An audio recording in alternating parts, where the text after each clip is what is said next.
Hi friends, അപ്പോൾ നമ്മൾ ഈ ഫിഞ്ചസുകൾക്ക് സാധാരണയായിട്ട് വരുന്ന ഒരു അസുഖമാണ് ഫാറ്റ് ഫിഞ്ച്. ഇത് വന്നു കഴിഞ്ഞിട്ടുണ്ടെങ്കിൽ കിളികൾ പനി പിടിച്ച പോലെ ഒരു മൂലയിൽ കൂടി കുത്തിരിക്കുകയാണ് ചെയ്യുക.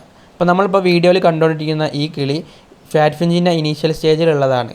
അപ്പോൾ ഞാനിത് കണ്ടപ്പോൾ തന്നെ ഇതിനെ വേറൊരു കൂട്ടിലേക്ക് മാറ്റിയിട്ടിട്ട് ട്രീറ്റ്മെൻറ്റും കാര്യങ്ങളൊക്കെ ചെയ്യാൻ പോവുകയാണ്. പിന്നെ ഈ കിളികൾ ഫാറ്റ് ഫിഞ്ച് വന്നു കഴിഞ്ഞിട്ടുണ്ടെങ്കിൽ തീറ്റപാത്രത്തിനടുത്ത് പോയിട്ട് ഇങ്ങനെ വെറുതെ ഇങ്ങനെ കൊത്തി കളിക്കും. പക്ഷേ അതിന് ഫുഡോ കാര്യങ്ങളൊന്നും ഇറക്കാൻ കഴിയില്ല. അപ്പോൾ നമ്മൾ ട്രീറ്റ്മെൻറ്റ് ചെയ്യുന്നതിന് മുന്നേ ആദ്യം തന്നെ ബൾബ് ഇട്ട് കൊടുക്കണം. കാരണം ഇപ്പോൾ മഴക്കാലം ആയതുകൊണ്ട് തന്നെ കിളികൾ വീക്കായി പോകാൻ ചാൻസ് ഉണ്ട്. അപ്പം ചൂട് ആവശ്യമുള്ള സമയത്ത് ഐറ്റിങ്ങൾ അതിൻ്റെ അടുത്ത് വന്ന് നിന്നോളൂ.